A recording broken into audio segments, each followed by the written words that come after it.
Olá, começa agora mais um Sala de Visitas. Você já ouviu falar de reprodução assistida?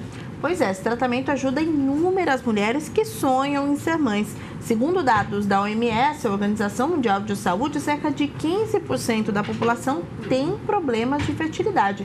E para falar melhor sobre o assunto, eu recebo o Raul Nakano, diretor da Sociedade Brasileira de Reprodução Assistida e diretor clínico da Ferticlin. Muito obrigada, doutor, pela sua presença. Bom, muito obrigado pelo convite para poder vir aqui tirar algumas dúvidas dos seus espectadores. É um maior prazer. Bacana, muito obrigada, viu, doutor? E também com a gente a publicitária Andréa Jacoto, que fez 9 fertilizações assistidas para conseguir engravidar. Andréa, muito obrigada por dividir essa história aqui com a gente hoje. Obrigada, eu que agradeço. Espero que a gente tenha um papo bem interessante hoje. Doutor, pra gente, eu acho que é bacana a gente contextualizar para começar o bate-papo. O que é a fertilização assistida? É bacana esclarecer que existem vários métodos, né? Vamos falar um pouco desse conceito. Sim.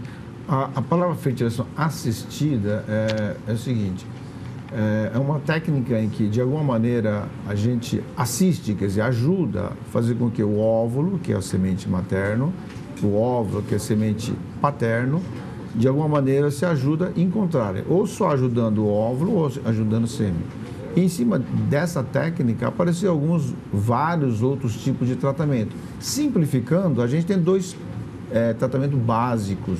O mais simples, para poder entender, você pega o sêmen, às vezes fraquinho, e faz a capacitação, deixa ele mais forte e coloca no dia da ovulação da esposa dentro do útero. Aí o resto ele faz sozinho, atravessa a trompa e acaba fecundando. Essa é a tal da inseminação artificial. É um tratamento considerado de baixa complexidade, é muito mais simples, controla a ovulação, o sêmen é controlado, é feita uma capacitação melhorada e essa técnica é mais simples. Tem uma segundo tipo de tratamento que é um pouquinho mais complexo. A gente dá uma medicação, produz a semente da mamãe, que seria o óvulo, junta com a semente do papai, que seria o sêmen, coloca na incubadora, forma-se o embrião e agora pega o embrião e retorna no útero da mãe. Essa seria a fertilização in vitro. São 2 tipos básicos, né, de tratamento em reprodução assistida. A partir daí nasceram várias outras derivações, tipo fertilização por íctise, punção de epidídimo, fazer o TESA, MESA, tem um monte de outras doação, útero de aluguel, quer dizer, cessão temporária de útero, que é mais politicamente correto. Apareceram N tipos de tratamento, inclusive congelamento de óvulo. Mas, resumindo, o tratamento básico são esses 2. Você pega o sêmen, prepara e coloca no dia da ovulação da mulher. E outro, pega o óvulo, o sêmen, junta, coloca na incubadora e coloca o embrião dentro do útero. São os 2 básicos. Os restos são derivações disso. Desses procedimentos. Correto. O doutor André também chamou atenção, logo na abertura, para uma informação importante, que é as pessoas confundem um pouco, porque é a mulher que engravida, e acham que o problema é só oriundo da mulher, da questão da fertilidade. Correto. Aí, né? Correto. E não é verdade, né? Muitas vezes o homem pode ser aí a causa da dificuldade para engravidar, né? No consultório a gente vê muito isso, né? Se você for perguntar para 100 casais que não têm filho, 80% fala, não, o problema é meu. Aí você vai fazer os exames, aí você vai perceber que não é 80%. Aí você vai ver que em torno de 40%, 45% é fator masculino, quase a metade, e 50%, 55% é fator feminino. Então, o homem, ele tem uma dificuldade. Nós vivemos, entre aspas, ainda numa sociedade machista, e ele tem dificuldade de aceitar que ele é o fator principal, né? Ele até aceita como sendo um fator secundário. Ele fala, meu sêmen é meio fraco, tal, mas muitas vezes o sêmen dele é muito fraco. Então, a gente tem esse vamos dizer, esse estigma, né, de o machismo fazer com que a pessoa não consiga assumir, né? Então, ele não assume. E as mulheres muitas vezes falam, não. O problema é meu. Mas muitas vezes você vai ver o exame, o problema maior, principal, é dele. Mas eu acho que é pelo tipo da sociedade. Então, na prática, realmente é quase que meio a meio, talvez um pouquinho mais para o lado feminino, mas é muito frequente o fator masculino. mas na prática, quando a gente vai conversar, você vê que a grande maioria, o homem omite. Ele não mente, mas ele omite. Fica quietinho no cantinho dele e a esposa é que meio que contorna a situação e na cabeça da paciente, ela, na verdade, quer engravidar. Então, ela meio que assim, renega e fala assim, não, eu tenho um problema de ovulação tal, e tá dando certo. Então, é fato. Bom, cerca de 40% das mulheres que se submetem aos tratamentos de fertilização conseguem engravidar. Só que esse é um número uma porcentagem bastante grande, né? Uhum. Só que existe aí muitas histórias por trás, como a da André, que tentou 9 vezes antes de conseguir sucesso aí a tão esperada gestação, né? Exato. Como é que foi esse processo, André? Como é que você... quais sentimentos você teve que lidar aí no meio de todas essas tentativas? Primeiro, acredito que o comportamento da gente é um comportamento muito normal hoje em dia, né? A mulher, ela trabalha por mais tempo, o casal acaba se envolvendo muito mais com a vida profissional e acaba deixando a maternidade um pouquinho mais para frente. E foi o meu caso, né? Quando eu pensei em ter filhos, eu já estava com 34 para 35 anos. Isso é um fator problemático, porque os óvulos da mulher, eles começam a amadurecer e a ficar velhos mesmo, né, a palavra mais clara, a partir dos 35 anos. Então, quando você tem um problema de infertilidade, você descobre isso já com a idade avançada, é muito mais complicado. Então, nós fizemos algumas tentativas de engravidar e percebemos que não tinha condições, fomos procurar um especialista. As primeiras tentativas, a gente sempre muito positivo, vamos tentar 1, 2 vezes no máximo, a gente vai conseguir engravidar. Todos os exames estavam tranquilos, né? Nem eu, nem o meu marido apresentávamos nenhum problema sério, né? E aí foi a primeira, não deu certo, foi a segunda, não deu certo, partimos para uma terceira fertilização, sempre fertilização in vitro. Não deu certo de novo, aí a gente começou a encarar isso realmente como um problema, alguma coisa muito errada está acontecendo. Nós chegamos a fazer alguns exames complementares na época, um exame chamado CrossMatch, fizemos outros exames mais investigativos para conseguir entender o que estava acontecendo, mas a gestação não acontecia. Na 7ª tentativa, eu já estava totalmente desgastada, porque os hormônios mexem demais com o organismo feminino, né? Cada mulher tem uma reação, tem mulher que fica muito sensível, tem mulher que fica extremamente irritada. No meu caso, eu ganhei peso, né? Porque eu já estava recebendo a carga máxima de hormônios permitida. E na 7ª tentativa eu consegui um positivo, mas infelizmente eu tive um aborto espontâneo depois de 8 semanas.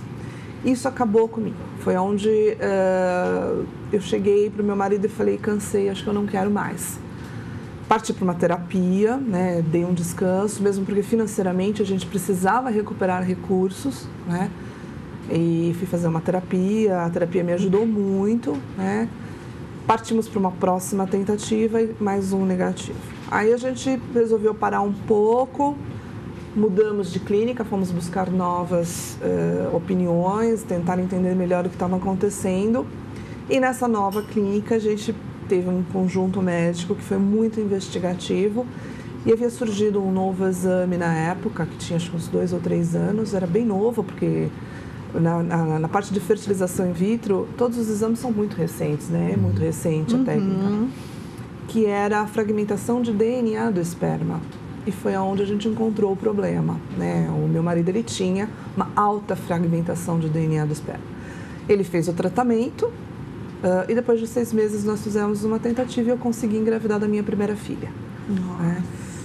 E foi realmente um momento, assim, ao mesmo tempo de muita alegria, também de muito medo, porque como eu já tinha tido aborto anteriormente, a gente falou, não vamos falar nada para ninguém, vamos esperar até chegar na 12ª semana, quando tudo estiver tranquilo, e graças a Deus a gente pôde comemorar finalmente essa gestação. E eu ainda fiz mais uma fertilização, porque eu quis dar um irmãozinho para ela.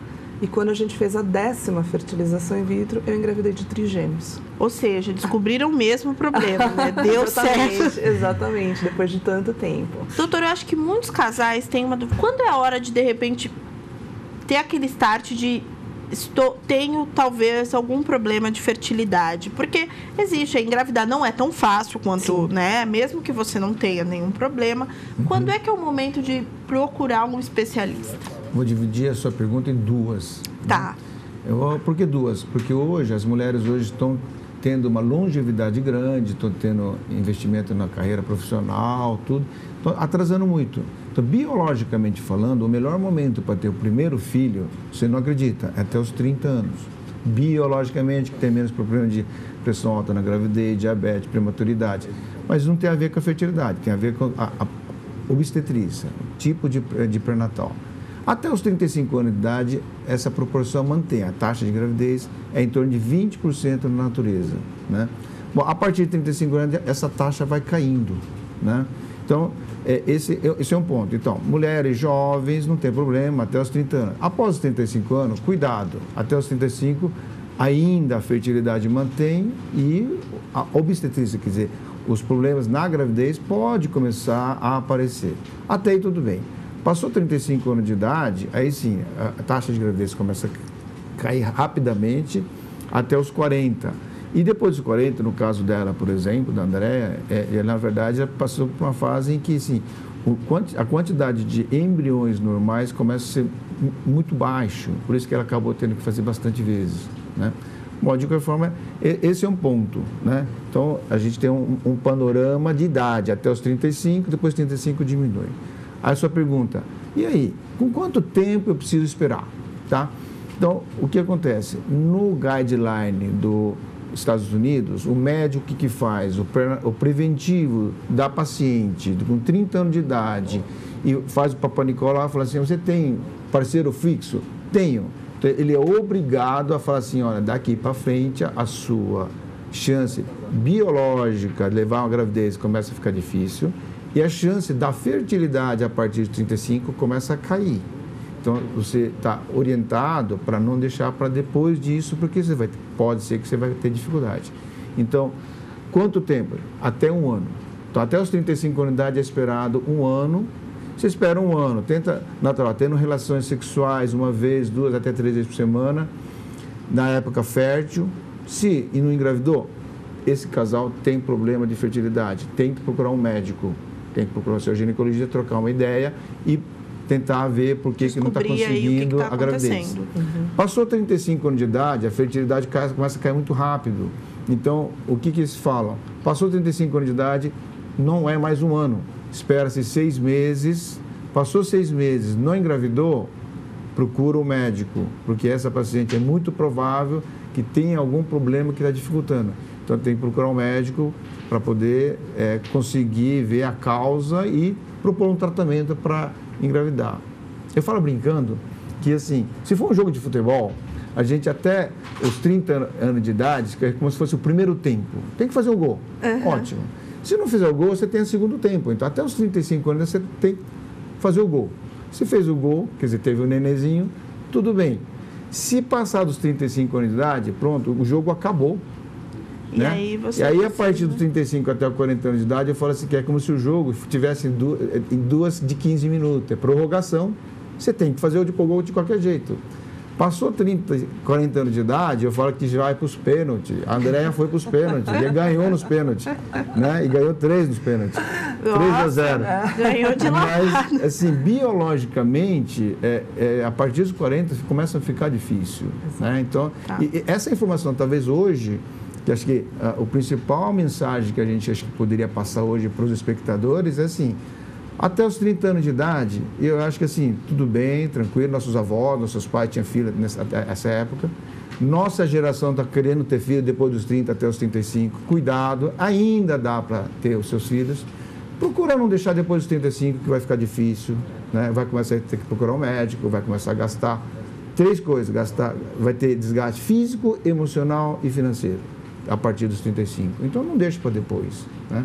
É que todo mundo quer passear, quer fazer outras coisas, mas tem que colocar numa balança. Alertar, né? Doutor? Alguém tem que alertar. Então, acho que hoje é um bom dia para a gente, da área de reprodução, da área da saúde, lembrar as pessoas que assim, a medicina evoluiu bastante, está ajudando bastante pessoas com mais de 40, 50 anos, está conseguindo, mas é regra, não é regra. Se puder naturalmente, melhor, né, doutor? Melhor até os 30 anos naturalmente. Bacana. Se não conseguir, aí pode ser até os 35, depois começa a ficar difícil.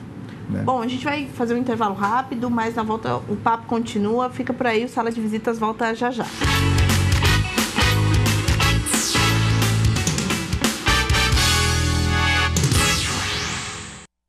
Sala de Visitas de volta, hoje falando sobre reprodução assistida. Continuo na presença do Raul Nakano e da Andréa Jacoto. Andréa, no primeiro bloco você contou um pouquinho da sua história e falou um pouco dos sintomas, das reações que você teve aí por causa da grande quantidade de hormônios, Exato. Né? Vamos falar um pouco mais sobre isso, que eu acho que é bacana as pessoas entenderem que é um processo muito difícil, né? Sim. Falando fisicamente, psicologicamente. O que você teve que passar aí falando fisicamente? Bom, fisicamente, assim, quando você começa um tratamento de fertilização in vitro, você tem que tomar injeções, né, que são os estimuladores da ovulação.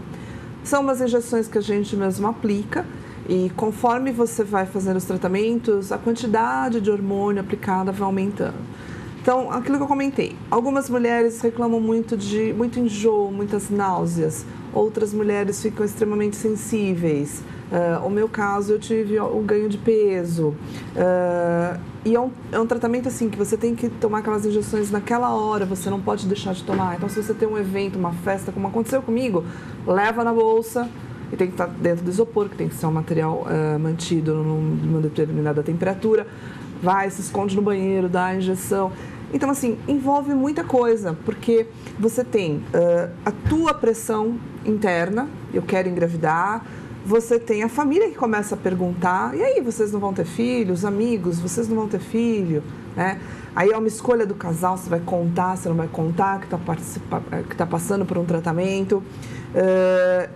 No nosso caso, no começo a gente não quis contar, a gente escondeu de todo mundo, né? A gente absorveu toda a dor, todo o sofrimento. Chegou um ponto que a gente falou, não, todo mundo perguntando, todo mundo já olhava e falava o que está acontecendo, a gente resolveu contar.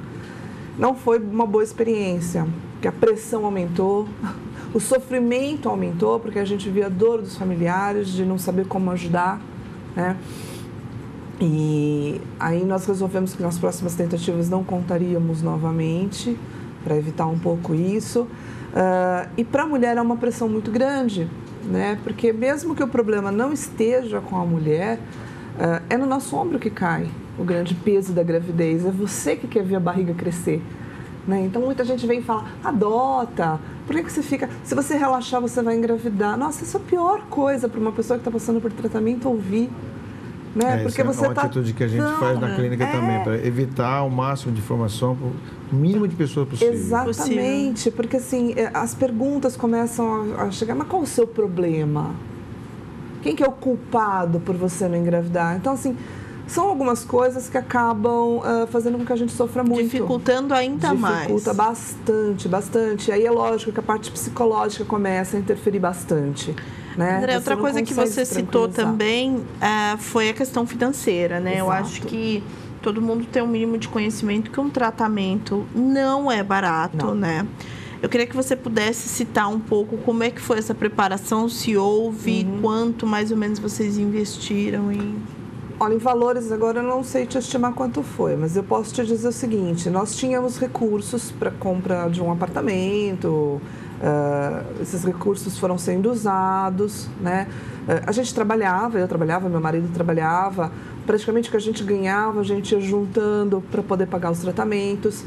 Chegou uma hora em que, acho que na quinta tentativa já, o médico não cobrava mais a parte dele, a gente só pagava a parte de clínica. Você tem o custo dos medicamentos, que são em dólar, porque são medicamentos importados. Então, cada tratamento que você vai fazer, você tem que fazer uma pesquisa em todas as lojas, né, de laboratórios que vendem esses medicamentos para ver qual que está com o melhor preço.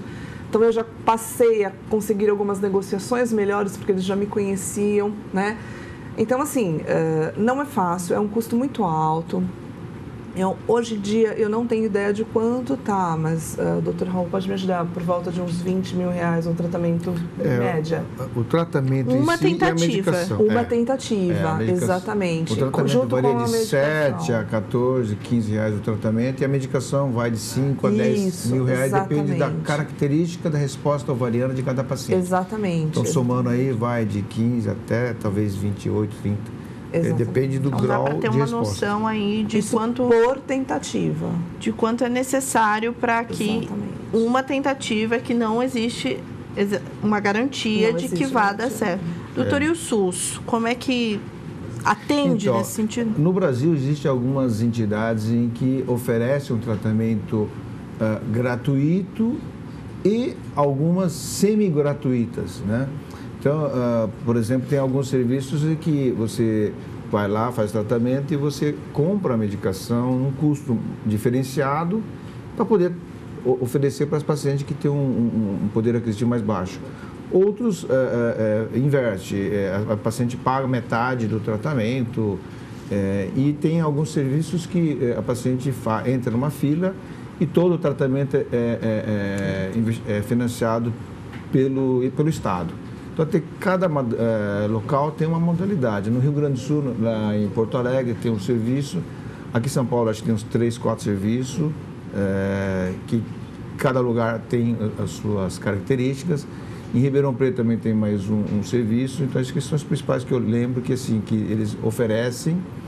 E aí, cada um com a sua modalidade. Você vai pagando alguma parte, ou às vezes completa todo financiado, mas...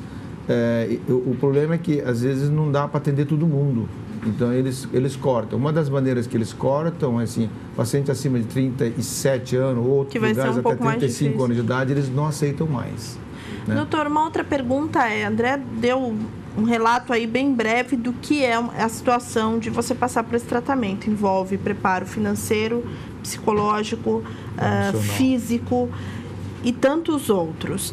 Quando um casal procura ou uma mulher procura a clínica, existe uma entrevista, uma triagem psicológica, além dos exames, com certeza, de rotina que são feitos, né?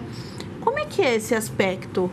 Sim, a gente faz a primeira consulta e depois a gente vai separando aqueles tipos de tratamento. E aqueles tratamentos que a gente chama de alta complexidade, precisa de uma boa informação. A gente tem um grupo de enfermeiras que orienta todo o passo técnico e existe algumas pacientes que a gente percebe que ela tem uma dificuldade de entender. Então, a gente pede para fazer um segmento terapêutico junto. Algumas já têm alguma terapeuta junto. Fala assim, então, vamos fazer o seguinte, vamos acompanhar em conjunto. E outras não têm, a gente indica, né? Existem algumas patologias, assim, tratamento específico que a gente exige sempre. Por exemplo, doação de óvulo, doação de embrião, doação de sêmen. A gente exige sempre que um terapeuta dê um aval dizendo que o casal está maduro em aceitar um óvulo, ou um sêmen, ou um embrião doado, né? Isso assim, é praxe. E algumas outras pacientes não entram nesse critério, mas a gente percebe que precisa, porque emocionalmente eles não estão maduro o suficiente para enfrentar, na verdade, esse impacto do tratamento. Com certeza. André, para não dizer que a gente só falou aqui de dificuldade o tempo todo, né? Depois dessas tentativas, André, tem 4 filhos saudáveis, enfim, tá tudo bem, né? Exato. Quem está começando essa luta agora para tentar engravidar, que tem esse sonho como você tinha, o que você tem a dizer? Vale a pena? O que a pessoa precisa se preparar? O que você diria para uma mulher? Vale muito a pena, né? Eu sempre digo, não desista, continue na luta, vai atrás, se informe, né? Porque assim, não é fácil. Você enfrenta muitas dificuldades, todo mundo vai com uma alta expectativa na primeira tentativa, todo mundo acredita que vai conseguir na primeira tentativa. Infelizmente, não é uma realidade. Outra coisa, muita gente também vai fazer um tratamento e fala, eu vou fazer e já vou engravidar de gêmeos. Não é bem assim, né? Acontece, mas não é 100% dos casos. Outras pessoas chegam na segunda, terceira tentativa, eu não vou conseguir mais, eu vou desistir, eu não quero. Então, assim, sempre procura relaxar, pensar, conversar com o seu cônjuge, né? Porque também é muito difícil para a mulher sozinha enfrentar isso, né? Muitas vezes eu converso e eu presenciei mulheres que iam sozinhas às clínicas, né? O marido participava muito pouco, isso é muito complicado também. Então, assim, tem que ser uma decisão do casal, né? Tem que ser uma decisão onde esteja bem claro que pode ser que não venha o positivo tão cedo. Então, você tem que encarar essa dificuldade, tem que estar preparado para isso, porque não é fácil. Quando você pega o primeiro negativo, seu mundo realmente desaba, principalmente por causa da parte financeira, por não ser barato, né? Muita gente vai com muita dificuldade de fazer esse tratamento e coloca toda a expectativa, toda a esperança nisso. Mas o que eu posso dizer é o seguinte, dá certo, funciona. Você recebeu o positivo é a coisa mais maravilhosa da face da Terra.